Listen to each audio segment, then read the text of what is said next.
Qui a l'impression que malgré sa prière, il est sec? Et que c'est comme si, ça vous arrive, vous priez, mais c'est comme si ça fait ressort.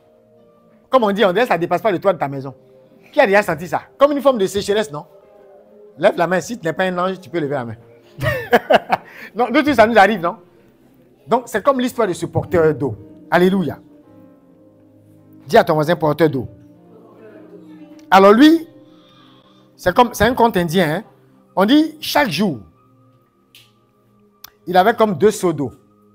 Vous suivez, non? Il y a un seau qui était correct. Ça prend l'eau. Et puis, vous voyez, comme souvent on voit dans les films, là, ils ont un bois. Et à gauche, il y a un seau. À droite, il y a un seau. Qui a déjà vu cette image-là? Il avait un truc comme ça. Mais il y a un des seaux qui était comme percé. Et donc, à chaque fois, il va à la rivière, il met l'eau. Et puis, il retourne au village. Le temps, il va arriver là. Le seau qui est percé là. L'eau là se répand sur tout le chemin. Dis à ton voisin, c'est quel travail ça? C'est comme beaucoup d'efforts pour peu de résultats. Il y a un proverbe là, non? Où on dit, tu travailles comme un éléphant, c'est ça, non? Ou bien? Et puis tu manges comme une fourmi, un truc comme ça, je ne sais plus. Comment on dit ça? Ben, vous voyez un peu l'image, non? Beaucoup d'efforts pour peu de résultats.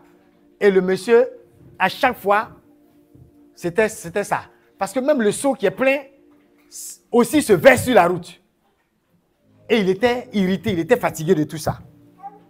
Et dans son irritation, dis à ton voisin, bonne nouvelle. Ah, dis à ton voisin, bonne nouvelle. C'est-à-dire que la moitié du seau se répand pratiquement sur la route. Donc, le temps d'arriver, il est découragé. Et un jour, il y a un villageois qui lui dit, mais as-tu vu? Dis à ton voisin, est-ce que tu as vu? Est-ce que tu vois ce que ta prière est en train de répandre sur le chemin? Les fleuves d'eau vive que tu es en train de répandre, est-ce que tu vois ce que ça crée sur le chemin? As-tu vu, avec l'eau qui se répand le long du chemin, il y a maintenant des fleurs, oh! Et même de l'herbe grasse que nos bêtes viennent brouter grâce à toi. Ah! Dis à ton voisin, ça c'est un bon conte. C'est le conte comme ça, au lieu de mentir aux enfants là. Ça c'est les bons mensonges. Papitou, viens t'asseoir. Conte indien. Et on lui explique que dans la vie là, ce n'est pas tous les efforts qui sont vains. Souvent tu penses que ta prière là, à taper poteau, ou bien à taper le toit de la maison, et ça fait ressort. Dis à ton voisin, faux. La prière des saints ne meurt jamais. Vous m'entendez dire ça souvent, non? Ce conte-là est une des preuves, une des illustrations. La prière des saints ne meurt jamais. C'est comme un stockage. Est-ce que vous savez qu'il y a des choses dont vous avez été préservés en 2024? Et c'est vos prières de 2014 peut-être qui ont produit cet effet. Mais vous ne vous en rendez pas compte. Il y a ce qu'on appelle les batailles invisibles. Tu ne peux pas savoir quelle est la chimie. Comment il y a un composé qui fait que le peu de prières de 2012 combiné au pèlerinage que tu as fait peut-être en 2009, comment tout ça se combine? Plus ta messe d'aujourd'hui, comment tout ça va se combiner pour te délivrer d'une situation? Tu ne peux pas comprendre cette alchimie. Amen fort. Si on était dans un laboratoire chimique, peut-être on allait comprendre beaucoup plus de choses. Mais comme on ne voit pas ça, visuellement comme ça, on a l'impression que nos efforts sont vains. Alléluia.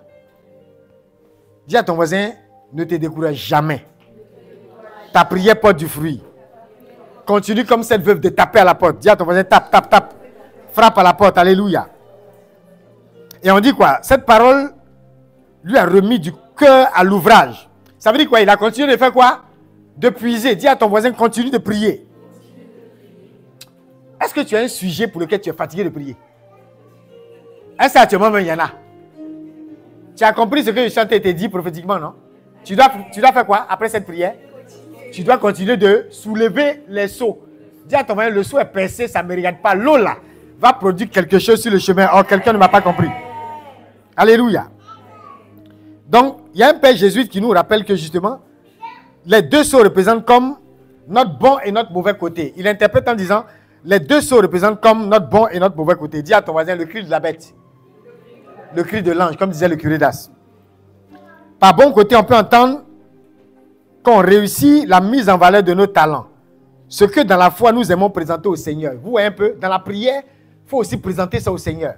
Il faut bénir Dieu pour tes talents. Bénis Dieu pour ce que tu arrives à être félicité par tes patrons, pour ce que tu arrives à nourrir encore cet enfant de 40 ans qui est encore dans ta maison. Tout ça, il faut rendre grâce. Il aurait pu être tenté de se droguer quelque part, aller se suicider quelque part. Au moins, il est là. Il reconnaît que tu as encore ses parents. C'est pas ça? Faut savoir présenter parfois ce qu'on a de meilleur. D'accord? Et puis, il vient de notre côté un peu troué, où il y a les failles. Nos points aveugles. Dis à ton voisin les points aveugles. Nos pauvretés. Les choses qu'on ne voit pas venir et qui représentent un danger, un risque dans nos vies. Amen. Notre orgueil qui n'est pas la moindre de nos faiblesses. Tout ça, c'est tout ce qui crée la faiblesse. Vous voyez? Ce qui fait qu'il y a la fuite d'eau. Amen. Et le Père nous dit, la prière chrétienne justement, consiste à faire quoi? À louer. Dis à ton voisin louer. À rendre grâce. À demander aussi. Voire à supplier. Amen. Regardez ce monsieur, il était peut-être dans la phase de demande, mais il n'était pas dans la phase d'action de grâce parce qu'il ne voyait pas l'impact que produisait sur le chemin l'eau qui, d'après lui, était gaspillée. Amen. Dis à ton voisin ton bon côté, comme ton mauvais côté. Présente tout cela à Dieu. Sa miséricorde peut transformer tout cela.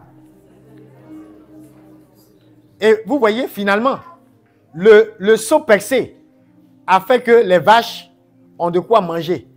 Et on peut nourrir tout le village. Grâce à un seau qui est comment? Percé. Je suis en train de dire à quelqu'un, même ce qui est faiblesse dans ta vie, même ce qui semble percé dans ta vie, ça va produire un résultat par la merveille de Dieu. Et la prière, justement, est ce qui sait tourner le mal en bien. Est ce qui a cette capacité de tourner le mal en bien. Amen fort. Donc, dis à ton voisin, présente tes manques au Seigneur, tes pauvretés au Seigneur. Même tes péchés, dépose ça devant lui. Sa toute puissance est capable de faire quoi? De transformer le mal en bien. Romains 8, 28, tu vas élever la voix. Nous le savons, quand les hommes aiment Dieu lui-même, il fait tout contribuer. Quand les hommes aiment, Dieu lui-même fait tout contribuer à quoi? À leur bien, puisqu'ils sont appelés selon le dessein de son amour. Tout concourt au bien de ceux qui aiment. Tout concourt au bien de ceux qui aiment. Élève la voix et dis, Seigneur, je te présente aujourd'hui mon côté percé, mes failles, mon seau qui est troué, le seau qui laisse répandre l'eau.